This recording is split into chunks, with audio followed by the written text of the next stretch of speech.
Niki schreibt auch, wie sieht es eigentlich aus bezüglich Samplerecht? Du reproduzierst es schon existierende Sample mit ihrer eigenen Library. Niki, wie gesagt, da gibt's natürlich auch ganz, ganz viele Bücher zu dem und die Rechtslage ist je nachdem, wie du es machst, kann es halt komplizierter sein teilweise und teilweise ein bisschen einfacher. Im traditionellen Sinn, wenn man da von einem Sampling-Fall redet, dann ist es gewesen, wenn du als Künstler oder Produzent oder Produzentin würdest irgendeinen Teil nehmen, eine Sektion von einem bestehenden Song, ob das jetzt ein Instrumental Part ist oder irgendein ein Vocal Part. Meistens sind es ja die ersten 4 oder 8 Bars von irgendeinem Intro von den Songs, wo man da samplet. Und wenn man jetzt einen eigenen Song aus dem macht, dann fallen dort, je nachdem, was du halt genommen hast, fallen dort verschiedene Rechtsgrundlagen oder verschiedene Urheberrechte werden dort müssen geklärt werden. Es wird so ein bisschen unterschieden, einfach gesagt, zwischen dem Master und dem Publishing-Recht. Das Publishing-Recht ist alles, was mit dem Text und mit der Komposition zu tun hat. Das Masterrecht ist alles, was mit dem Song, mit dem Master-Song an sich zu tun hat. Und kompliziert wird's jetzt, am kompliziertesten wird's natürlich, wenn du jetzt einfaches Beispiel, wie der Niki das in einem anderen Input vorher ja gesagt hat, wenn du jetzt zurückgehst und du nimmst irgendeinen Song von den 90s, der schon rausgekommen ist, irgendeinen Hit oder auch kein Hit, spielt eigentlich keine Rolle, und du findest die ersten 4 Bars geil von dem 90s Song und die ersten 4 Bars sind irgendwie einfach Instrumental, so, und du findest einfach irgendwie eine Flöte oder irgendetwas, irgendeine Trompete, die dort gespielt worden ist, findest du geil, und du nimmst die Passage, aber du spielst es nicht nach mit MIDI bei dir oder mit dem Trompeter, sondern du nimmst das Sample, du nimmst das Master und tust es bei dir einbauen in deinem neuen Song, dann wirst du nicht nur die Komposition müssen klären und ein Approval haben, also eine Genehmigung für die Komposition oder für den Texter, für den Autor, je nachdem, ob du auch Vocal-Text genommen hast, sondern weil du das Master genommen hast, musst du das auch mit dem Label klären, wo das Master gehört. Und das kann halt sehr teuer kommen, oder darum gibt's halt verschiedene Rechte. Man muss halt wieso einfach ein bisschen nachvollziehen, dass es halt Autorenrecht gibt, also Publishing-Recht zum einen, und die schützt halt, das Publishing-Recht schützt halt die Komponisten und die Autoren, die Texter, und das Masterrecht schützt den Masterbesitzer. Und in den meisten Fällen ist das halt das Label oder der Künstler, der Interpret, dem das Master gehört. Und es gibt auch wie so zweierlei Schienen. Es kann auch sein, jetzt mit dem gleichen Beispiel von dem 90-Song, wo du nimmst, dass du sagst, du findest halt die Melodie geil, aber du brauchst nicht das Sample an sich, du cuttest nicht das MP3 oder das WAV und nimmst das Sample über ein Master-Ding, sondern du nimmst nur die Melodie, aber spielst die Melodie nach, die Komposition. Dann hast du es zwar nicht gesampelt, also du hast nicht das Original-Sample genommen, aber du hast immer noch die Komposition übernommen.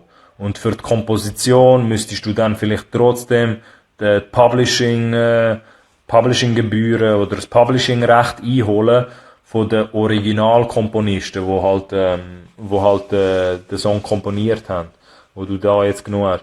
Darum, es kann sehr, sehr schnell sehr kompliziert werden, je nachdem, welche Passagen du nimmst, oder ob du die Melodie irgendwie nachspielen tust, selber, ob du nicht Sample nimmst. Es gibt halt sehr, sehr viele Möglichkeiten. Ich sag mal, wenn du es clever willst anstellen, das ist nur eine Art, wie du das könntest finessen. Aber wenn du jetzt der Künstler bist oder Künstlerin und du willst unbedingt irgendwie etwas aus der Vergangenheit nehmen und das irgendwie flippen, der Idiom ist auch noch da für die letzten 12 Minuten, das geht ja nicht mehr lang, aber irgendwann machen wir da jetzt fertig für den Abend. Wenn du jetzt so einen alten Track würdest nehmen, dann moderne Produzenten machen es dann meistens so, dass sie irgendwie das nachspielen oder sich von Studiomusikern nachspielen lassen, dass du zumindest nicht das Sample musst klären, beziehungsweise Sample-Recht auch noch musst einkaufen. Weil wenn du nachher mit dem Label musst dealen und mit den Komponisten und mit dem Verlag, dann kann das natürlich sehr, sehr teuer werden, beziehungsweise fast unmöglich, dass du das überhaupt kannst klären. Je nachdem, was es für ein Song ist, wie bekannt der Song war oder nicht. Darum kann es auch teilweise sein, dass du das einfach, dass du es nachspielen tust.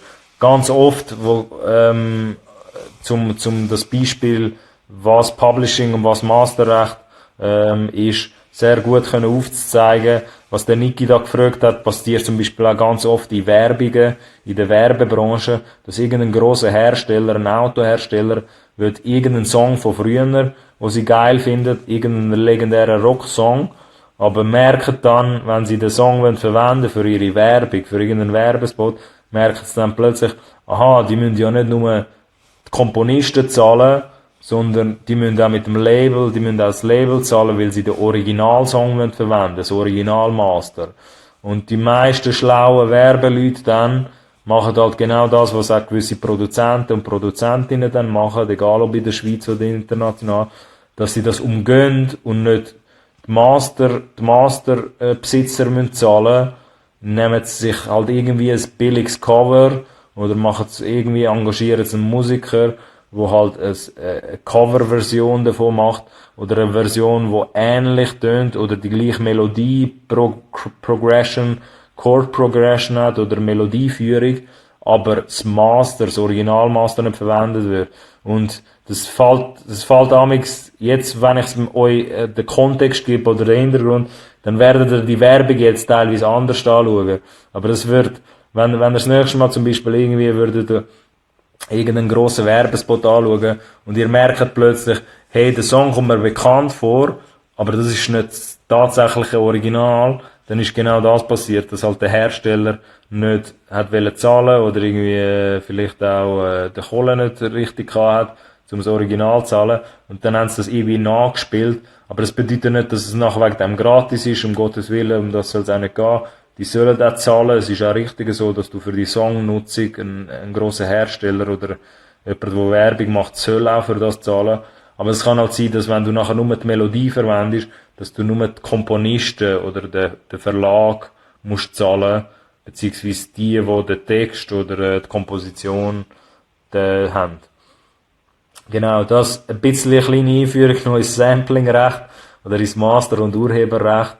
Wenn euch das aber noch ein bisschen mehr interessiert, das ist eine sehr, sehr tiefe Materie. Ich habe da noch, wie gesagt, eine 1,5-stündige Folge auf meinem YouTube-Channel unter Cola Podcast, wo ihr dort auch ganz, ganz viel dazu findet und auch da ein paar Fragen, die der Niki Key da gefragt hat, auch tiefgründig beantwortet werden.